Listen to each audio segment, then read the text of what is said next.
My girlfriend wants to stay friends with her ex and it's making me question everything. I'm 26M and have been dating my girlfriend, 24F, for almost a year.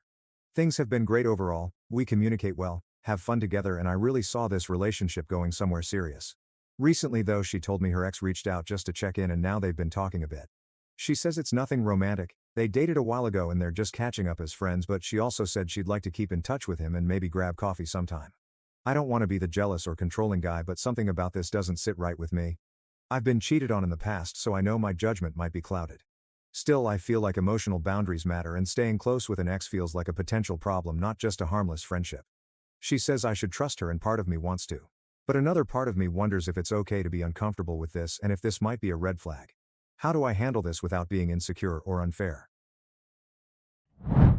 I made a move on my gym crush. Did I screw up? So I, 26F, have been crushing hard on this guy at my gym for a couple of months. It all started one day when he walked right up to me and asked about an exercise I was doing and that he was looking for exercises to do. I thought the whole exchange was a bit surprising because this guy was pretty jacked, so I didn't know why he would need me for help. A couple of days later he walked right up to me again and said he tried the exercise I was doing and it was really good. Then he asked if I had any more tips. I gave him a couple of pointers and then he started asking me where I was from, how long I've been going to this gym, then he asked for my name and we shook hands and introduced ourselves. Around a week later he walked in a bit after me, asked what I was hitting today, if I had plans for the night and asked me what I do for work or if I was in school. That same day I ended up giving a tip about an exercise. He seemed very appreciative and asked more questions, like if I go to the gym on the weekends, what my split was, etc. After obsessing over him with my friends, I had hoped that he might be interested and I wanted to make a move. On Wednesday he and I were talking, and at the end of the conversation I very nervously asked, I have a question. Are you single? He looked a little shocked but he said yes and then asked if I was too. I said yes, then he said he would be out of town this weekend but that we should get a coffee sometime. He opened his contacts in his phone, added my name, and I put my number in. That was 2 days ago and he never ended up texting me. I also haven't seen him at the gym since then, even though we're usually there at the same time every day. Did I royally fuck this up? Was he creeped out by some girl hitting on him and it made him switch gyms? This guy seems very out of my league, which is what's making me doubt myself, but I also don't think he would have suggested a date and asked for my number if he wasn't interested. Should I reconnect with my friend who asked to sleep with my now husband? Some context. My husband, let's call him Brett, and I have been together since 2015, when I was in 9th grade and he was in 10th grade. I am not 28 and he is now 29. My high school best friend, let's call her Rachel, and I used to be inseparable. We hung out at each other's houses every day, we took her dress shopping with us every year for school formals, and we even got matching belly button piercing when we got older. Needless to say, we were tight. Brett also had a best friend, let's call him Mark, and they were also inseparable. Just a few months after Brett and I got together, Rachel let me know she was now dating Mark. Rachel and I are the same grade and Mark and Brett are the same grade as well. So our senior year, while Rachel and I were in school, Brett had started college and Mark joined the military.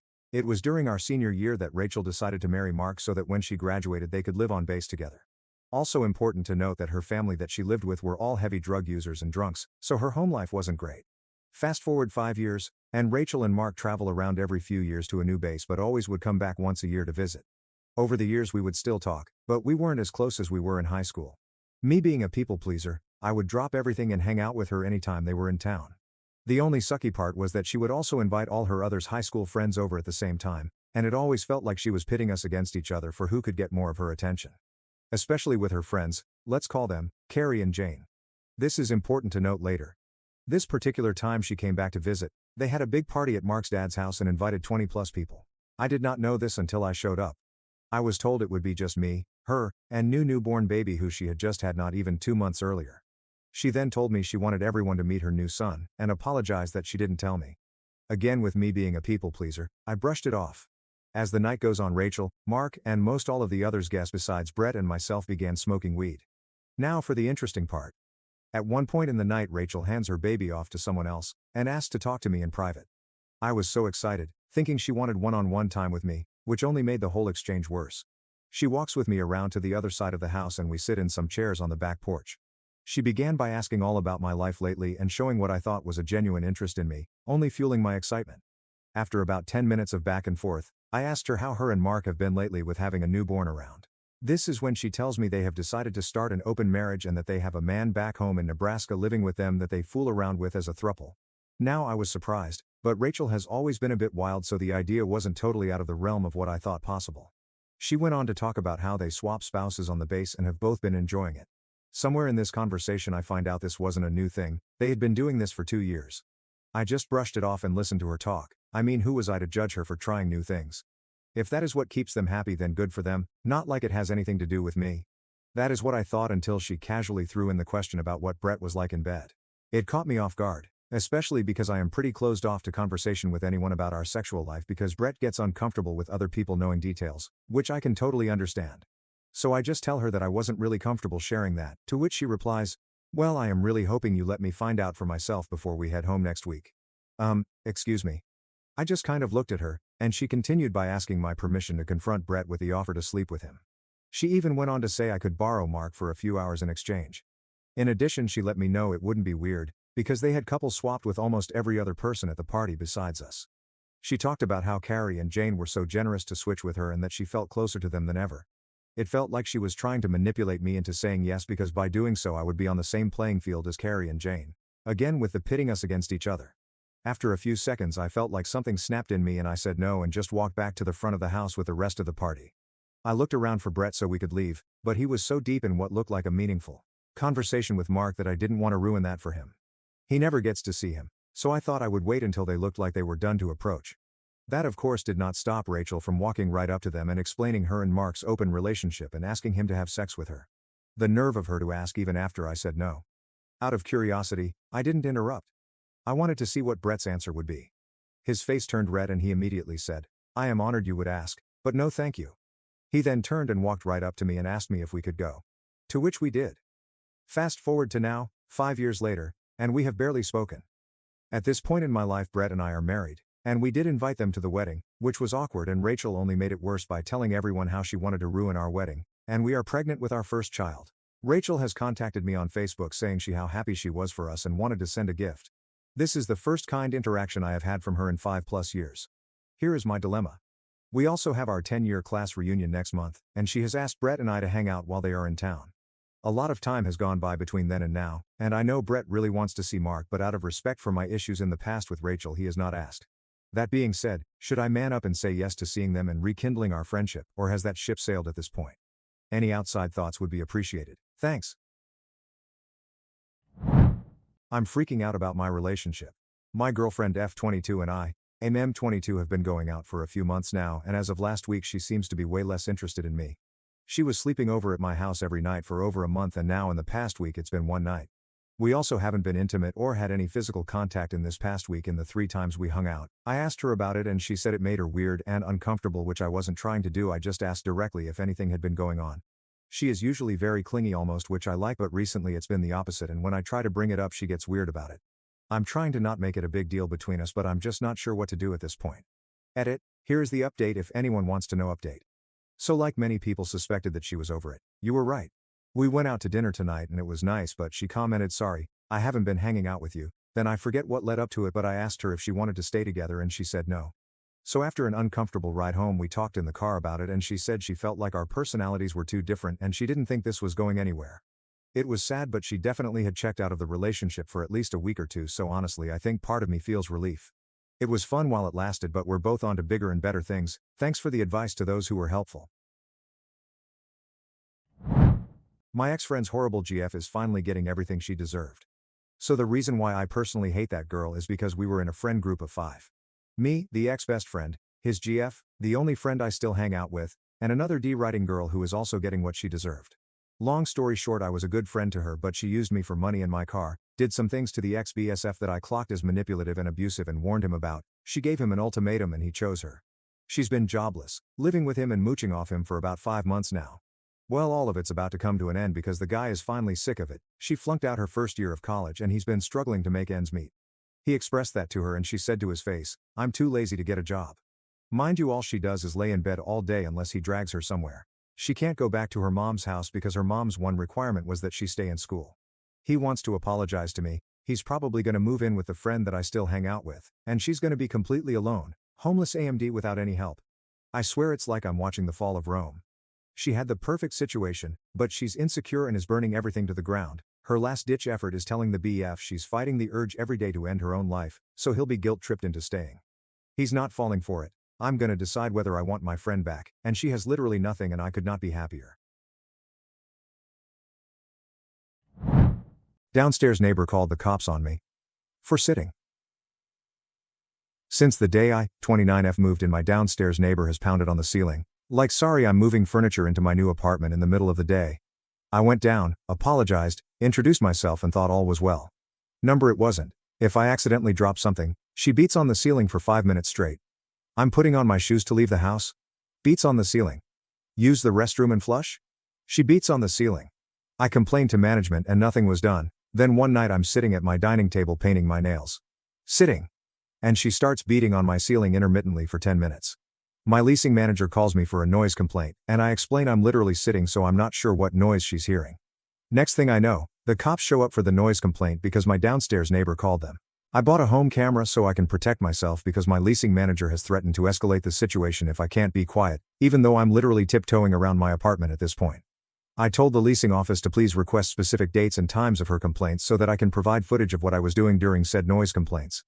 And surprisingly but not surprisingly, the beating on the ceiling and noise complaints have stopped, for now, since the manager and downstairs neighbor caught wind of the fact I'm recording everything. I don't even know what to do at this point. I'm just tired of walking on eggshells in my own apartment. DLDR. Leasing manager and downstairs neighbor borderline harassing me for existing. Downstairs neighbor called the cops because I was being too loud painting my nails while sitting. Purchased a home camera for protection and notified leasing manager and all noise complaints have stopped.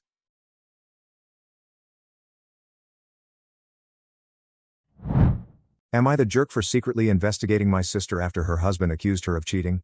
Update at the bottom. A few weeks ago, my brother-in-law, 26M, I'll call him Rob, came to me, 22F, and confessed that he thought my sister Emily, 24F, was cheating on him. For context, Rob and I are good friends, and talk regularly at family gatherings and events.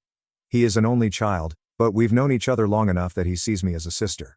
I've never known Emily to cheat on anyone, let alone her husband of 5 years, so at first I was skeptical of Rob's claim. However, Rob told me that Emily had been acting distant, reserved, etc., and would evade the topic whenever he asked about it. I asked Emily if she was feeling alright, and she said she was fine.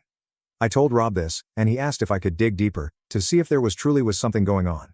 This threw me off further, since it seemed like he was just looking for dirt on Emily to justify something he'd done.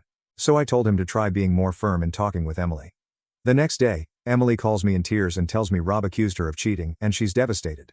She thought he accused her to hide his own cheating, so she made him give her his phone to go through, and found nothing. It was at this point that I began to suspect something. At first, I had the same suspicion my sister had, but if she didn't find anything, then what Rob said began to make more sense. Over the next week, I started paying more attention to where my sister was going. We both live on the main road of a small town, and she drives a very distinct vehicle.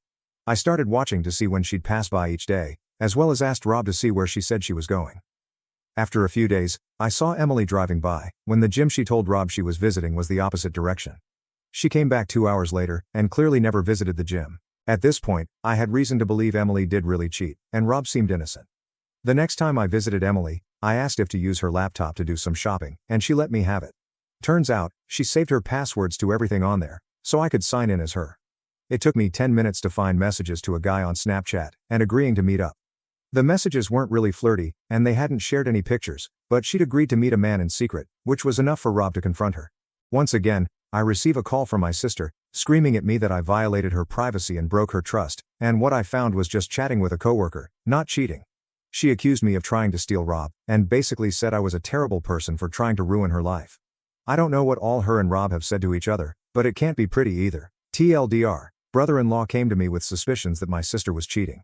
I secretly investigated her movement and Snapchat, and found what I think is infidelity. Sister claims it isn't, says I violated her privacy and just want to ruin her life, steal her husband. AITJ, update? Literally as I was reading through replies to this post, I got a call from Rob. He said that Emily admitted to meeting up with another man with the intention of having sex, but didn't actually do the deed out of guilt or whatever else. He thanked me for giving him the truth, his words, and told me that he'll be staying away with his family for a while as he thinks things over. Shortly afterward, Emily called me again, told me that I've ruined her life, and this whole situation is my fault. After reading some of the comments here, I think it's clear that I crossed a line in getting involved in a relationship that isn't mine. But I fear that if I hadn't intervened, Emily might have continued to get away with it. She'd kept the messages secret for weeks, and Rob wouldn't have known about her gym visit, if not for my snooping. I'm conflicted over what I should have done in hindsight, but what's done now is done. As it is, it looks like my sister despises me for outing her as a cheater. Rob is thankful, and Reddit thinks I should have minded my own business. And to the few commenters that seem to always assume the worst, no, I have no interest in swooping in and taking Rob for myself. He's a good friend, and no more. If he winds up leaving Emily, I'll likely never see him again. More power to him, in that case. I dislike cheaters as much as the next person, so if decides to divorce my sister, then I'll understand it.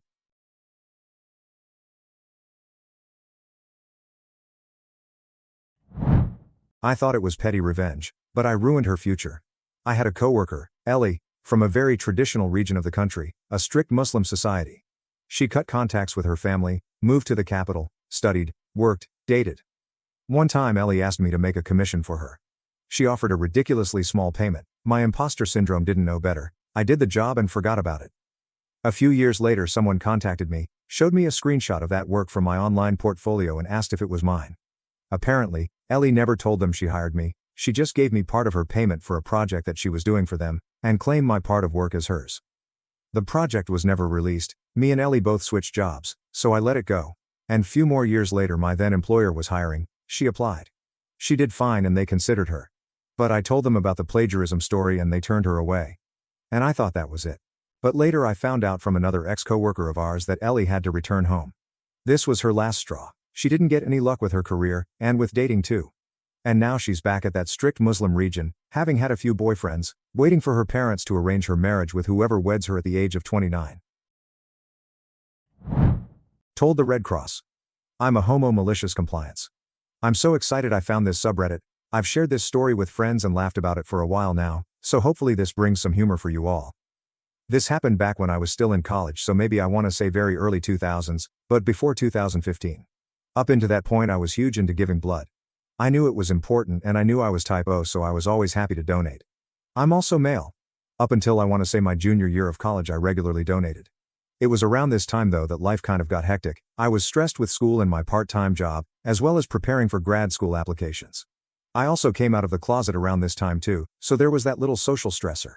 On top of just my life being crazy, I knew about the then policy regarding MSM and blood donations, which basically was a lifetime ban if I remember correctly. All in all, donating blood became a very low priority for me. But that never stopped Red Cross from constantly calling me to donate blood. Which, I get it, it's their job to. But at the time I still was trying to get comfortable with my sexuality, and I didn't want to outright just tell a random blood donation worker I was a raging homosexual. Instead I would lie and say I traveled recently to a foreign country that was on their watch lists, buying myself a 3-month deferral here, a 6-month deferral there, etc. Honestly, I was just hoping they'd get the hint that I wasn't interested in donating blood anymore when it seemed like this random college kid was making biannual trips to Africa and South America. I think I let this back and forth go for a couple years and inevitably I get the call again to donate after the latest travel timer expired. I said no, I don't want to, and the caller starts pressing me why. And I think I was just tired that day, or annoyed with the constant lying and their persistence, or maybe angry with the FDA ban at the time, maybe all the above. So, I just blurted out, because I have sex with men. The poor worker. Oh, sorry, okay. She hangs up. I actually ended up getting a call again later that week from, I'm assuming, someone one ladder rung higher than her, where they, I guess, had to verify this before banning me. Them. So, we have on file here that you told one of our workers that you have sex with men. Me. Yeah. Them. Okay. Do you plan to continue to do so? Me. Yes. Them. Oh, okay. Well. Because you have sex with men we can't let you donate blood anymore. Me. Okay. Them. Okay. Have a good day. And I've stopped getting calls since. I even got a letter in the mail further confirming my ineligibility to donate blood. Funnily enough, writing this post today made me check again the exclusion criteria and I think I'm actually eligible to give blood again finally, so I'll probably sign up again for that soon. TL.Char aggressively told the Red Cross I have sex with men as a man because college was stressful and got banned. AITJ for being furious after my ex-GF told me our breakup was just a test a few days ago. I got a message from my ex out of nowhere. We haven't talked in weeks. I, 22, and my girlfriend, 20, dated for 8 months. A few weeks ago, I got a message from my now ex-GF telling me that she felt like we weren't working anymore, that she needed time to focus on herself, and that I was too available. I was really broken and sad because I thought our relationship was pretty solid, but I respected her decision. Fast forward to now, she messages me asking to talk. I agree, thinking maybe it's closure or some kind of apology. Instead, she tells me that she never actually wanted to break up. According to her, it was a test to see if I'd fight for her. She wanted to see if I'd prove my love by not letting her go so easily. When I didn't chase after her, she said it broke her heart, and now that I've grown and seem stronger, she wants to try again. I was speechless. I asked if she was serious, and she said yes, that he thought breaking up would reignite the spark. I told her that what she did was manipulative and cruel. She said I was overreacting and that I should take it as a compliment that she wants me back now. I blocked her. I feel like my trust was completely broken, and the idea of being tested like that still makes me sick. So, am I the jerk? You're holding my fiancé prisoner. Short. I was sitting in the back office, and outside I heard something about it's illegal to hold people prisoner, release him immediately. Of course that lured me outside. At the reception there was a man, probably in his late 50s, a bit unkempt and extremely overweight. His fiancé wrote to him because he urgently needs his help. He couldn't pay his bill, so we locked him in the room. No. That's not how it works. We may lock guests out of the room if they haven't paid, but certainly not in the room. We asked for the guest's name, it was unknown to us. Then I asked for a photo. He showed me some photos. The guy in the photos was in his mid-20s at most and looked like an underwear model, very attractive. If he had been locked up, I would have locked myself in the room with him. And this is your fiancé? Yes. Turns out he met him online and they have never met.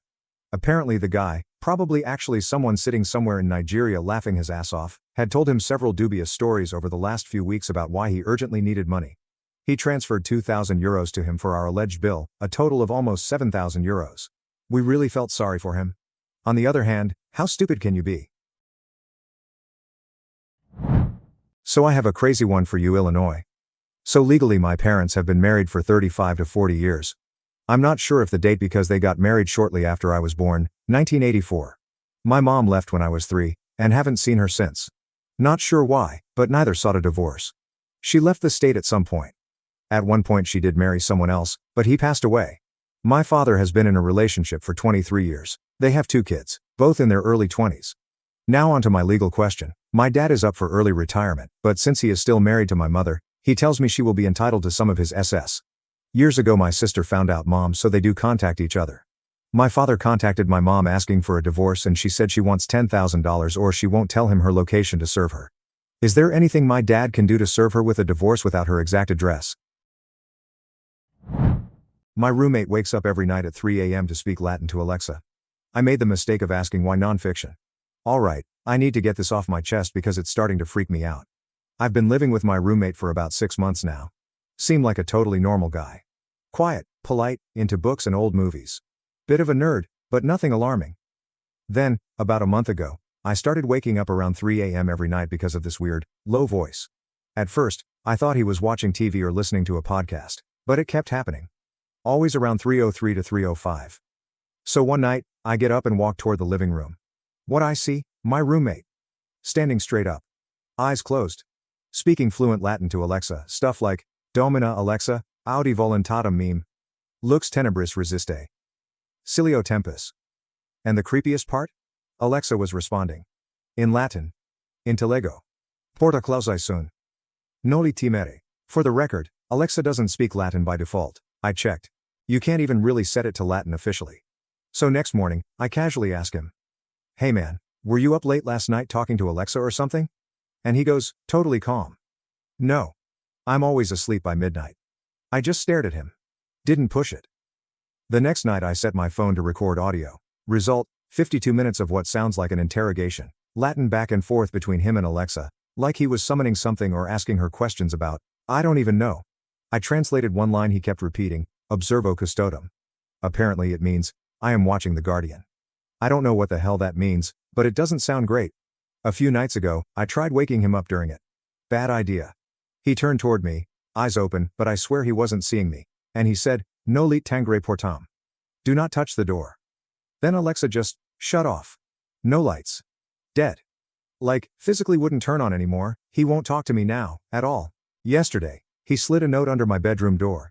Just said, the door is almost ready. I'm in an Airbnb now, not going back for a while. But I didn't unplug the camera I left hidden in the living room last night. There was a second voice.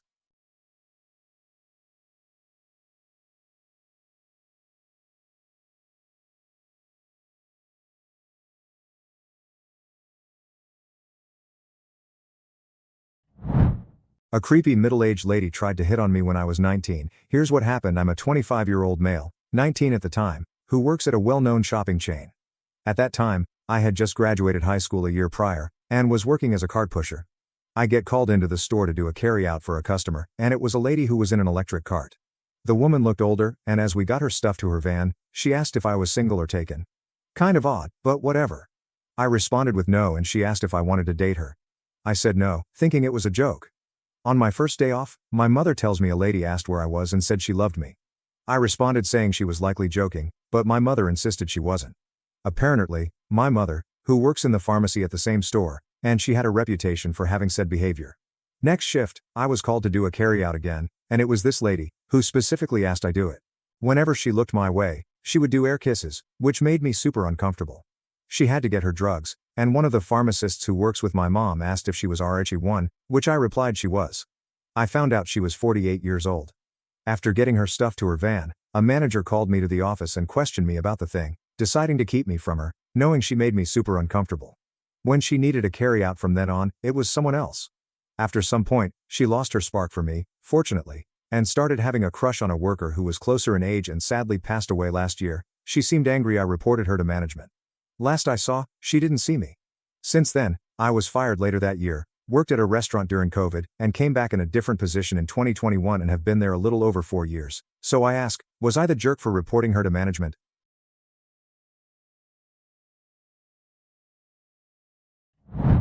My wife gave up millions to marry me, and it's just hitting home for me. Long story short, my wife wasn't born in the US.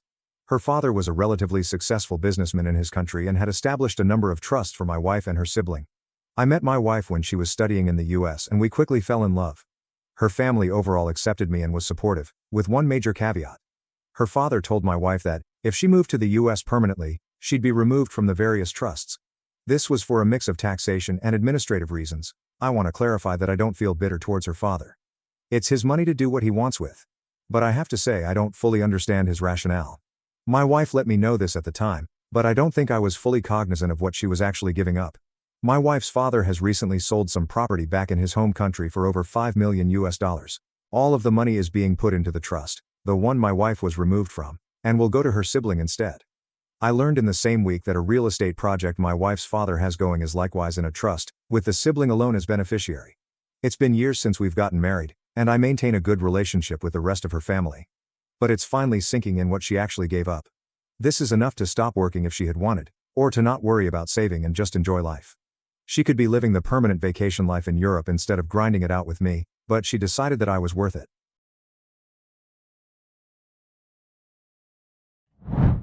My fiance's sister doesn't seem to be happy with our wedding and my BF feels guilty. Discussion. Hi guys. So I am about to get married next year to my 27 boyfriend, 32 of 3 years. It's been fine all the while we were dating, family's never had any issues, my family still doesn't. But ever since we started speaking about wedding or discussing about the preparations with his family, they started behaving weird. Firstly, they wanted to delay it as much as possible because he has an elder sister, 34, who is still unmarried, and you know how Indians feel about that. For context, his sister initially made it clear that she doesn't want to get married at all. This happened for years, so their family stopped looking for suitors for her. But now when we have started planning our wedding, she also wants to get married now. This sudden revelation of hers created a little mess for us, but we managed to get on the same page that there is no point of us waiting for her to get married first because of her sudden change of heart. Now yesterday, we met his sister for lunch and she behaved so weirdly throughout. She wasn't happy about us discussing about our wedding. She wasn't speaking, had this uninterested, disappointed expression on her face throughout. This made me really uncomfortable tbh. I can understand she might not be as excited or interested in our wedding, but can't she be courteous enough to behave? Let alone being happy for her brother. This is not the first incident. I have been meeting her since last 2 years whenever she is in the city, and not even once had she asked me about myself. Like she would always talk about herself. Never asked what do I do for living, what I like, how did I meet her brother, nothing. Never calls or texts to have a casual conversation, never. My therapist advised me to talk to my partner about his family and how they're like before we get married, and I will do that, but I don't want to sound like someone who doesn't like his sister. He is very close to her and is always concerned about her well-being. I honestly don't want to hate her, but she gives me this cold treatment that makes me feel really uncomfortable. I tried to bond with her, but she never reciprocated, so I stopped initiating. I am really excited for my wedding and can't wait to start a life with my partner, but I am worried she would always show up with her sad face that makes my boyfriend guilty. I don't know how to deal with this.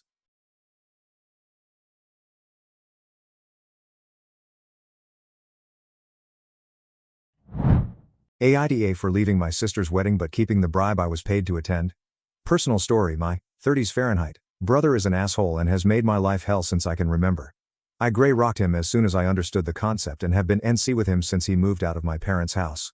My sister was getting married. I checked to see if he was invited. He was. I RSP'd my regrets. My sister and parents came by to talk me into attending. I said fuck no. They promised me that he would be on his best behavior. I said no. They begged. I said no. They asked if there was anything they could do to convince me to go.